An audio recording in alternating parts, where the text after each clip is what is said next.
Hey, salut! Hier nuit, j'ai assisté à un live d'un vendeur en ligne. Et ça m'a fait beaucoup de peine pour lui parce que c'est un vendeur en ligne que je suis beaucoup, dont j'apprécie le travail. Et ce qui se passait, ce vendeur en question, des gens sur TikTok ont tendance à toujours signaler sa page et on le bloque.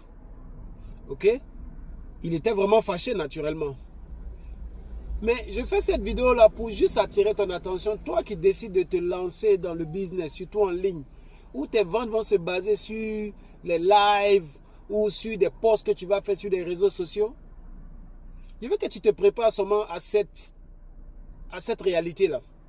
Tu vois, dehors, ceux qui sont sur les réseaux sociaux, il y a tout genre de personnes. Ok? Il y a des gens qui ne sont pas contents qui ne sont pas contents de te voir content ou de te voir en train d'évoluer dans tes activités. Il y a des gens qui ne sont pas contents pour différentes raisons. Parce qu'eux ne peuvent pas faire ce que tu fais. Ou bien parce que peut-être que tu fais quelque chose de bizarre donc ils ne t'aiment pas. Mais ils ont leur raison. Mais toi, comment est-ce que tu peux faire pour pouvoir te mettre au-dessus de ça? Je pense que pour pouvoir te mettre au-dessus de ça, tu dois d'abord, avant de te lancer sur la vente en ligne à travers des lives ou des réseaux sociaux, il faudrait que tu puisses mettre dans ton esprit que ça va être déjà difficile. Ça va être difficile parce que tu vas rencontrer des gens qui ne vont pas te motiver. Tu vas rencontrer des gens qui vont être toujours négatifs, à avoir des commentaires bizarres ou souvent essayer de te déstabiliser dans ton live pour des raisons qui leur sont propres. Mais je pense que ce que tu dois faire, il te faut t'arranger à pouvoir être sur plusieurs plateformes en même temps.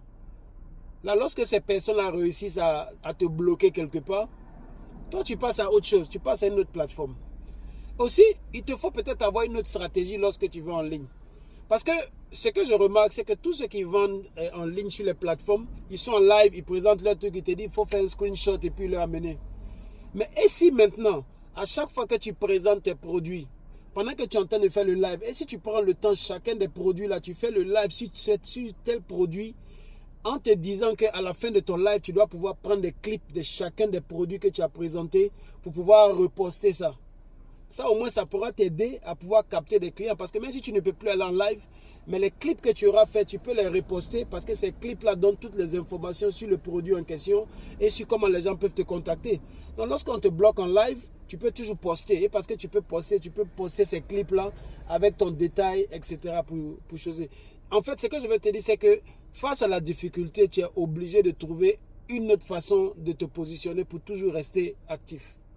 Force à toi qui vas en ligne et puis continue toujours d'imaginer des scénarios, continue toujours d'imaginer d'autres stratégies qui peuvent te permettre de toujours mettre tes produits devant les gens. Mais rappelle-toi aussi, les gens ne sont pas là pour te faire cadeau. Les gens sont méchants, d'autres sont gentils. Bonne réflexion.